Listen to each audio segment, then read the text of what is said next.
parole de Dieu pour prier. Et donc, je vais ouvrir la parole de Dieu. Je vais essayer d'être court. On essaie, dans nos réunions de prière, de ne pas être aussi long que dans les cultes. C'est important, parce qu'il n'y a pas le même niveau de fatigue. Voilà. Alors, c'est une méditation que nous partageons aussi sur Vienne. On essaie aussi de faire partager certaines méditations. Et voilà. On a plusieurs méditations en cours sur Vienne. Pour moi, Vienne, Givors, Saint-Chamond, c'est tout la même chose.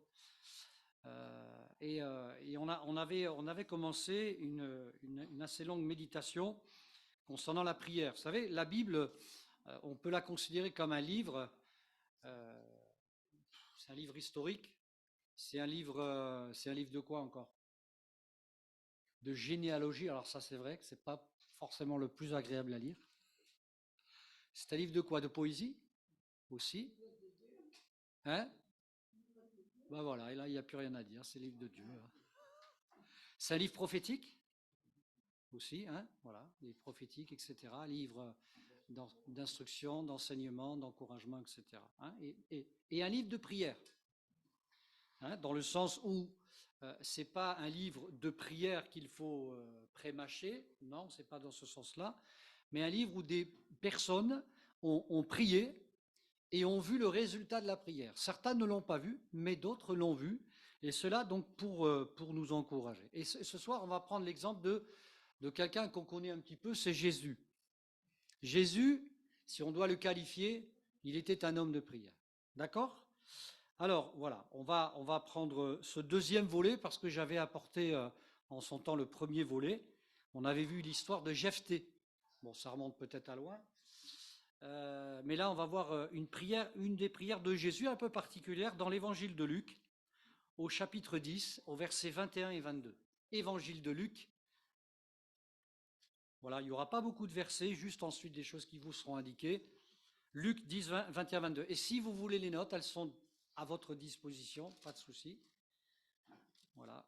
Luc 10, 21, 22 nous dit ceci: en ce moment même, Jésus tressaillit de joie par le Saint-Esprit, et il dit: je te loue, Père, Seigneur du ciel et de la terre, de ce que tu as caché ces choses aux sages et aux intelligents, et de ce que tu les as révélées aux enfants. Oui, Père, je te loue de ce que tu l'as voulu ainsi. Amen. Voilà. Toutes choses m'ont été données par mon Père, et personne ne connaît qui est le Fils si ce n'est le Père, ni qui est le Père si ce n'est le Fils, c'est celui à qui le Fils veut le révéler. Amen. Alors, une des premières questions qu'on pourrait se poser, qui pourrait venir sur notre cœur, c'est pourquoi Jésus se réjouit de ce que ces choses, certaines choses, soient cachées à certains. On va se poser la question. Parce que c'est comme si que finalement Dieu faisait une différence avec les uns et avec les autres. Et quand on lit la parole de Dieu, ça c'est pour nous apprendre aussi à éprouver un peu nos connaissances de la parole de Dieu. Alors quand on se pose ce genre de questions, on s'interroge, on se dit mais moi j'ai lu dans la parole de Dieu que Dieu ne fait pas de différence. On va le lire ensemble dans Jacques chapitre 2 verset 1. Je vous lis s'il vous plaît dans la parole de vie, version parole de vie, où il est dit: mes frères et mes sœurs, vous croyez en Jésus-Christ notre Seigneur plein de gloire, alors ne faites pas de différence entre les gens. Donc il y a déjà une indication qui est faite ici. Donc déjà pour nous, déjà pour nous. Et quand il est dit aussi par rapport à ça, donc on a d'autres textes que Dieu ne fait exception de personne. Donc exception, ça veut dire ne pas faire de différence, ni entre les peuples, ni entre les cultures, etc. En ce qui concerne le salut. Et quand il est dit aussi, par exemple, dans Marc chapitre 4, verset 22, que rien n'est caché, et que c'est lui qui décide quand ce qui est caché doit être révélé. Marc 4, 22, version classique Louis Gon, car il n'est rien de caché qui ne doive être découvert, et rien de secret qui doivent être mis à jour. Alors on pourrait dire, on est la preuve vivante. Dieu nous a révélé notre cœur. Il nous a montré qui nous étions. Nous, on pensait être, je ne sais pas qui. Parfois, on se pensait pas mal, finalement, enfin pas pire que les autres. On avait utilisé cette stratégie. Et quand l'évangile est venu dans nos cœurs, on s'est rendu compte qu'on n'était pas meilleur. Mais Dieu nous a fait grâce et on a cru à son amour. Et puis, vous savez, il y a Salomon. Il y a Salomon que, voilà, on connaît Salomon et sa sagesse qu'il a reçue après l'avoir demandé lorsqu'il était jeune roi. Et vous savez qu'il avait aucune difficulté pour résoudre les énigmes. Hein, voilà. Mais je pense qu'il n'avait pas eu la révélation de ce que Jésus est en train de parler dans sa prière. Je te loue, Seigneur, de ce que tu as caché ces choses. Salomon, en tout cas, c'est pas écrit, qu'il avait une vision sur ce qui allait se passer plus tard, etc. Bon, on sait qu'il n'a pas trop bien fini non plus, etc. Donc Jésus se réjouit, on peut préciser maintenant, Jésus se réjouit surtout de ce que certains, voilà, découvrent ces choses cachées. Et là, nous pouvons être dans la joie, mes frères et sœurs. Quand vous regardez autour de vous et que vous vous dites ceci, pourquoi moi? Pourquoi moi je suis venu au Seigneur? Vous êtes déjà posé la question? Qu'est-ce que j'ai fait pour mériter ça? Alors, on se pose souvent la question quand ça va pas bien. Je me souviens d'une sœur qui répète un peu ça et qui dit, mais qu'est-ce que j'ai fait, oh mon Dieu? Non, c'est pas ça qu'il faut dire. C'est juste voilà, elle a un réflexe comme ça lui revient parfois. Mais c'est la grâce de Dieu. C'est la grâce de Dieu. Et la grâce de Dieu, c'est non seulement d'avoir reçu le salut, mais c'est aussi la grâce de le partager.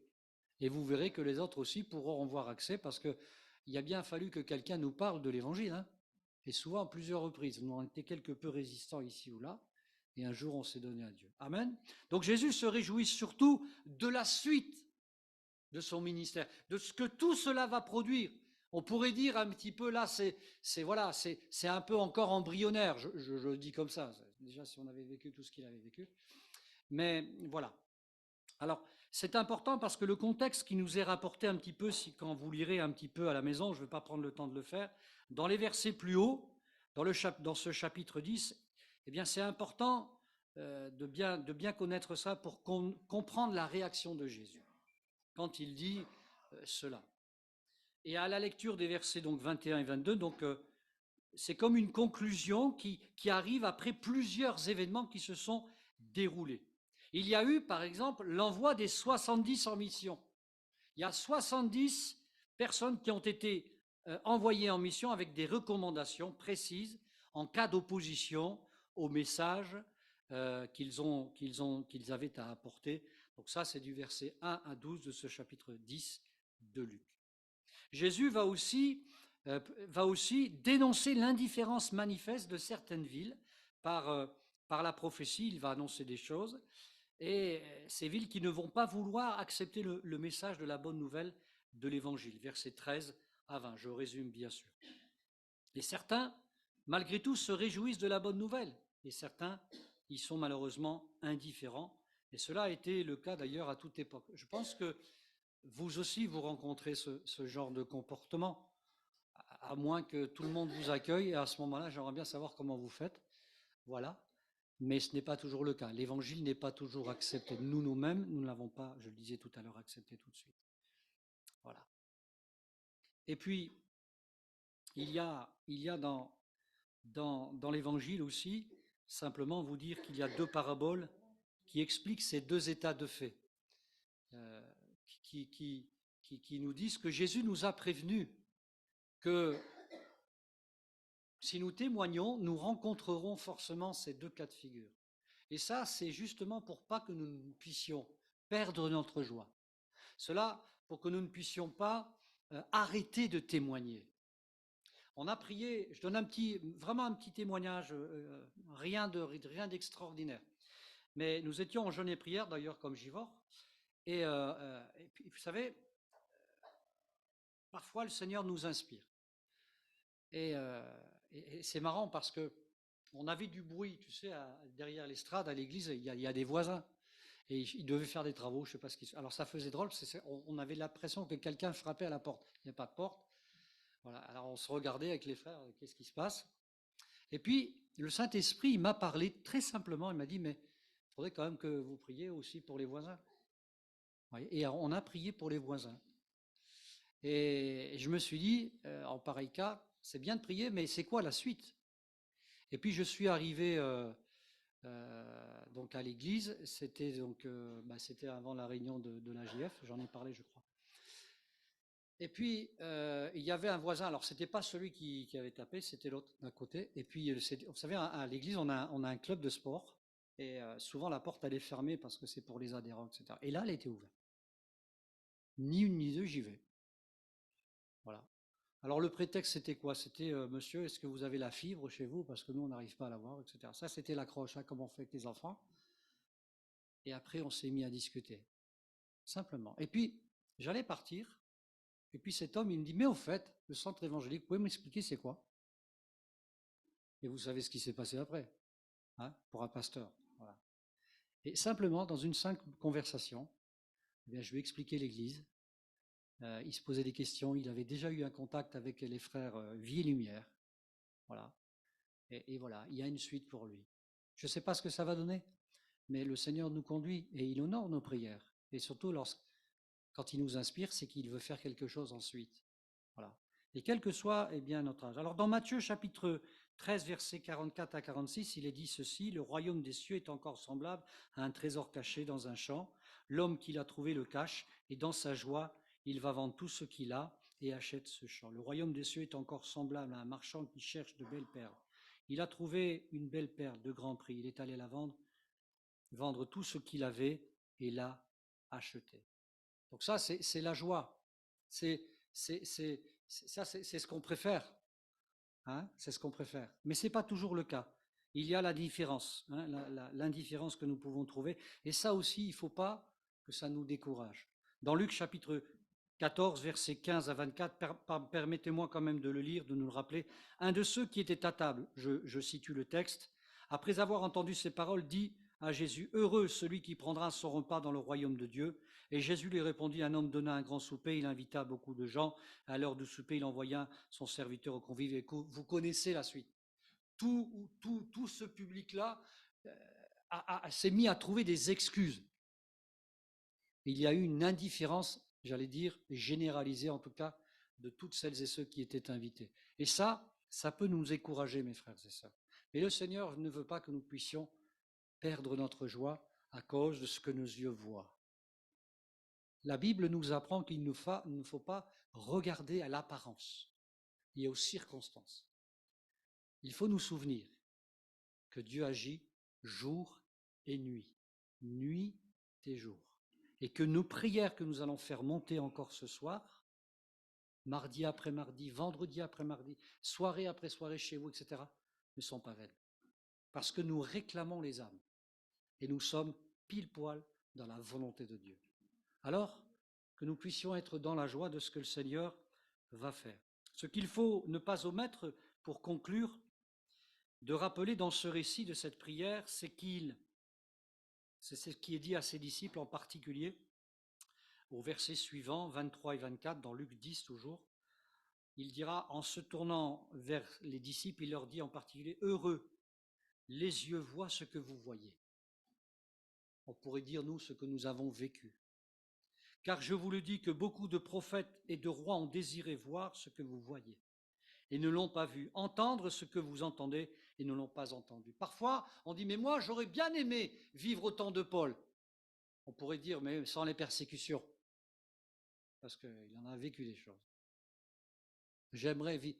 Non, le Seigneur t'a fait naître dans cette génération, c'est pas pour rien, c'est ta place, et le Seigneur veut que tu te réjouisses à le servir. Il y a aussi quelque chose d'important, dans les versets 17 à 20, les 70 revinrent avec joie, hein, les 70 dont je parlais tout à l'heure, disant: Seigneur, les démons même nous sont soumis en ton nom. Jésus leur dit: je voyais Satan tomber du ciel comme un éclair. Voici, je vous ai donné le pouvoir de marcher sur les serpents et sur les scorpions et sur toute la puissance de l'ennemi, et rien ne pourra vous nuire. Cependant, ne vous réjouissez pas de ce que les esprits vous sont soumis, ça c'est pour ceux qui exagèrent et qui en font un commerce, mais réjouissez-vous de ce que votre nom soit inscrit dans le livre de vie ou dans les cieux selon. Amen. Ça, c'est une réalité. Hein. On peut se le rappeler ce soir. Hein. Amen. Il ne faut pas qu'on en doute. Hein. Il y a un livre, mon frère, ma soeur, ton nom lit dessus. OK? Même si l'autre, on l'appelle l'autre parce qu'on ne veut pas trop prononcer son nom, il dit le contraire. Et même s'il est l'accusateur des frères, comme je le dis souvent, qu'est-ce que vous voulez qu'il fasse d'autre que d'accuser les élus de Dieu? Qu'est-ce que vous voulez? Il n'a que ça à faire. Et nous, on le rejette, et nous, on veut conserver notre joie. Ne nous laissons pas arrêter par l'indifférence au message de l'Évangile, peu importe ce que les gens en pensent. On continue à prier, bien sûr, mais plutôt rappelons-nous ces trois réalités. Notre nom est inscrit dans le livre de vie. Nous connaissons la vérité. Amen. Après l'avoir entendu, nous connaissons la vérité et nous, eh bien, nous la voyons, cette vérité, s'accomplir tous les jours de notre vie. Voilà quelques paroles qui vont nous aider à prier, voilà, à prier ce soir. Hein, mais apprenons à louer Dieu, à proclamer ce que Dieu a fait. Amen. Ce n'est pas un petit Dieu, ce n'est pas un petit salut que nous avons reçu, parce que notre Dieu, il est grand. Il s'est fait petit, c'est vrai, mais il nous a donné tout en grand format et on veut le bénir. Je te laisse la place si tu veux diriger quelques sujets.